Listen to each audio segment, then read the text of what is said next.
జీవించే హక్కు, గౌరవప్రదంగా బతికే హక్కు రాజ్యాంగం ప్రసాదించింది. మీకు భావప్రకటన స్వేచ్ఛ ఉన్నట్లుగానే వారికి జీవించే హక్కు ఉన్నది. వారి జీవన విధానాన్ని ఎవరైనా కావచ్చు, మనం పక్కవారి జీవన విధానాన్ని వారి జీవితంలోకి తొంగి చూసి వ్యాఖ్యానించడం సమంజసమా? నేనేం చెప్తున్నానంటే మీరు అక్కడే ఆగిపోతున్నారు. హ్మ్. నేనేం చెప్తున్నానంటే, నేను ఆ పాట పూర్తిగా మీరు వింటే మీకు తెలుస్తుంది. ఆ పాట ఒక శ్రామికుడు ఉంటాడు. ఈరోజు కష్టపడి 10 మందికి తిండి పెట్టేవాడు. ఉత్పత్తిలో ప్రధాన భాగస్వామ్యం ఉండేవాడు.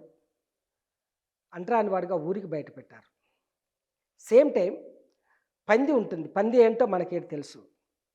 పందిని వరహావతారం చేసి, విష్ణు అవతారం చేసి పూజలు చేయిస్తున్నారు.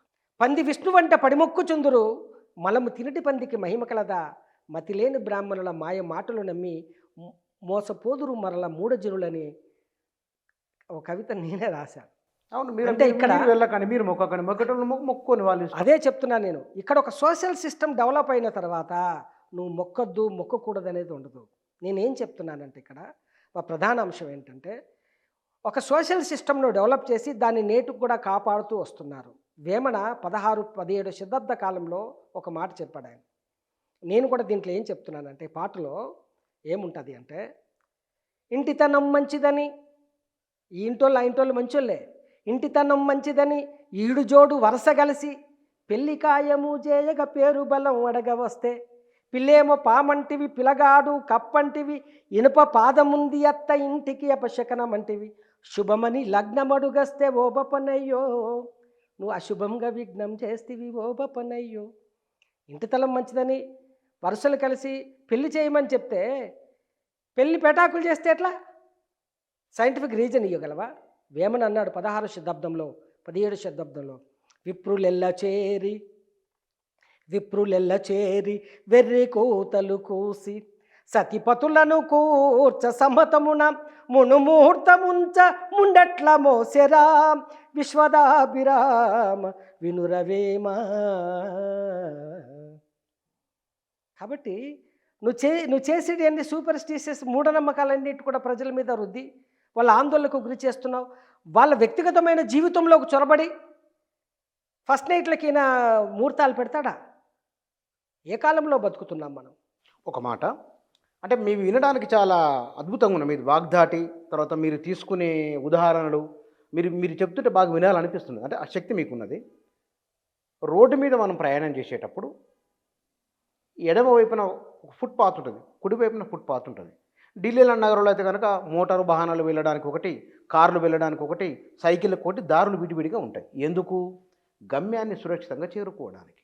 మానవ నాగరికత అడవిలో నుంచి గూల నుంచి బయటకు వచ్చినప్పుడు ఒక విధానం అంటూ ఉండాలి. ఆ విధానాన్ని ఫాలో కావాలి. అప్పుడు ప్రమాదాలు జరగవు.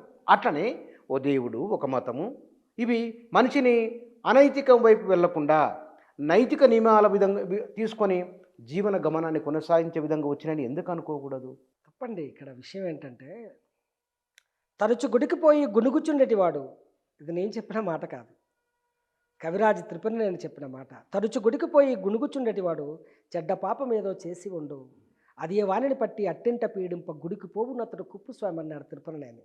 ఇక్కడ మీరు కూడా చెప్పింది చాలా బాగానే ఉంది, కానీ అది సైంటిఫిక్గా అది రైట్ కాదు. సైంటిఫిక్గా అంటే అది రోడ్లు నిర్మాణాలు ఈ సిస్టమ్ రైట్, నేను దాన్ని అనటం లేదు, కానీ అది సోషల్ సిస్టమ్కి అప్లై చేస్తే ఏంటంటే మేమే అదే చెప్తున్నాం. ఒక మత విశ్వాసం మనిషిని మానవతావాదిగా గొప్పగా తీర్చిదిద్దగలగాలి. ఈరోజు అది పూర్తిగా తప్పు. అందుకనే మతములన్నీ మాసిపోవును లేదా సమసిపోవును, జ్ఞానం ఒక్కటి నిలిచి వెలుగును అన్నాడు గురజాడ అప్పారావు. అంటే మతాల్లో జ్ఞానం లేదని ఆయన చెప్పాడు. ఆయన మహాపండితుడు, సనాతన కుటుంబం నుంచి వచ్చిన ఒక మహాపండితుడు, మహామనిషి, మహాకవి, విద్వాంసుడు. ఆయన చెప్పిన మాట, నేను చెప్పిన మాట ఇంకోటి కాదు అది. కాబట్టి మతం అది నిర్మించిన సోషల్ సిస్టమ్ ఏదైతే ఉందో అది కొంతమంది సంపన్నుల కోసం, కొంతమంది దోపిడి వర్గాల కోసం, ప్రజల సామాజిక చైతన్యాన్ని నిర్వీర్యం చేయడం కోసం మాత్రమే రూపొందించబడింది తప్ప మతంలో సమాజ హితం లేదు. సమాజ హితం కనుక ఉంటే, మతంలో మానవత్వం ఉంటే ఈ దేశంలో ఇంత దారుణమైన సామాజిక వివక్ష, పేదరికము, దరిద్రం ఉండదు.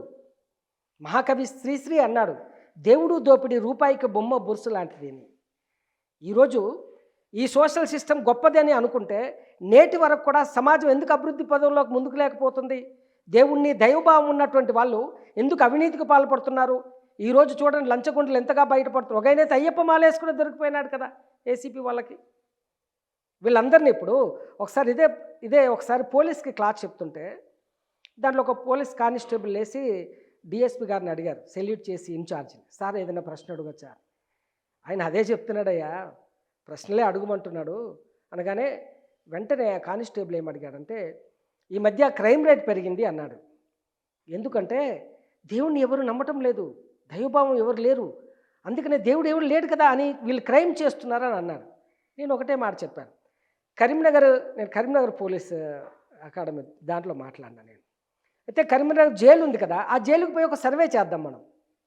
జైలుకు పోయి సర్వే చేస్తే ఎంతమంది దేవుని నమ్మిన వాళ్ళు ఉంటారో నమ్మని వాళ్ళు ఉంటారో మనకు తేలుతుంది. ఇప్పుడు నేరస్తులంతా క్రైమ్ పెరిగినప్పుడు అందరూ నేరస్తుల సంఖ్య ఎక్కువ ఉండాలి నాస్తికులుగా.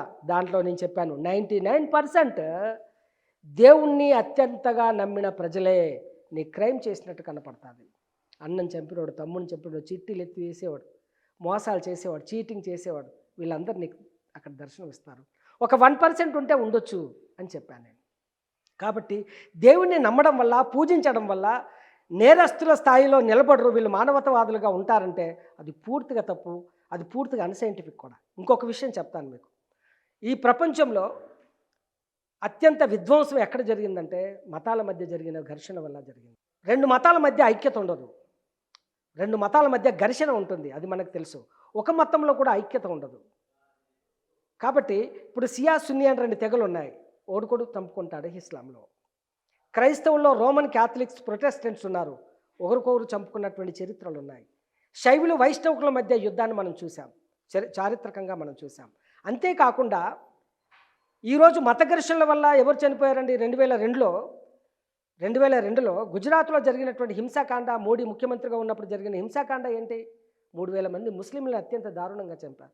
12 జిల్లాలో హింసాకాండ జరిగింది. వాళ్ళంతా దేవుని నమ్మిన వాళ్ళు కాదా? పరమత ద్వేషం మతానికి ఉండే సహజ స్వభావం.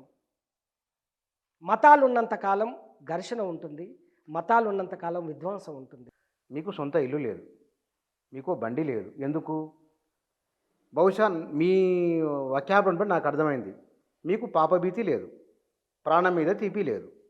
పాపభీతి లేనివారు, ప్రాణం మీద తీపి లేనివారు ప్రమాదకారులని కొందరంటారు. మీరేమంటారు? ఎందుకంటే మీకు సొంత ఇల్లు లేదు, సొంత బైకు లేదు. అది తెలుసుకున్నాను మీ గురించి, నాకు కొంత స్టడీ చేశాను నేను. మరి మీరు దేవుణ్ణి దూషించిన కారణంగానే ఓ బ్యాంకు బ్యాలెన్స్ కూడా లేదు, ఎందుకు మరి జీవితం? అయితే నేను బేసిక్గా వామపక్ష ఉద్యమాల నుంచి రావడం ఒకటైతే నాకు అంత అవసరం అనిపించలేదు. నా పయనంలో నాకు అదంతా అంత అవసరం అని అనిపించలేదు. మా పిల్లల్ని అయితే గవర్నమెంట్ స్కూల్లో వాటిలో చదివించుకుంటున్నాం అంతే తప్ప ఇల్లు లేకపోవడం నేరమైతే కాదు. అట్లా అనుకుంటే చాలామంది నేరస్తులు ఉన్నారు. సొంత ఇల్లు లేనటువంటి వాళ్ళు ఇదే హైదరాబాద్లో నాకు తెలిసి కోట్ల మంది జనాలు, లక్షలాది మంది జనాలు ఉంటారు, సొంత ఇల్లు లేని వాళ్ళు ఉన్నారు. దానిలో నేను కూడా ఒక్కన్నాను. మీరు అనుకోండి మీకు అమోఘమైన తెలివితేటలు లేదు, నాకు మిగతా పని ఉంది. సంపాదించుకునే తెలివితేటలు ఉన్నాయి, మీరు సంపాదించగలరు. ఏ క్లాస్ చెప్పినా ఒక 10,000 20,000 వస్తాయి, నెలకు 3-4 లక్షలు సంపాదించవచ్చు మీరు. నాకంత డబ్బు అంత అవసరం అని అనిపించలేదు.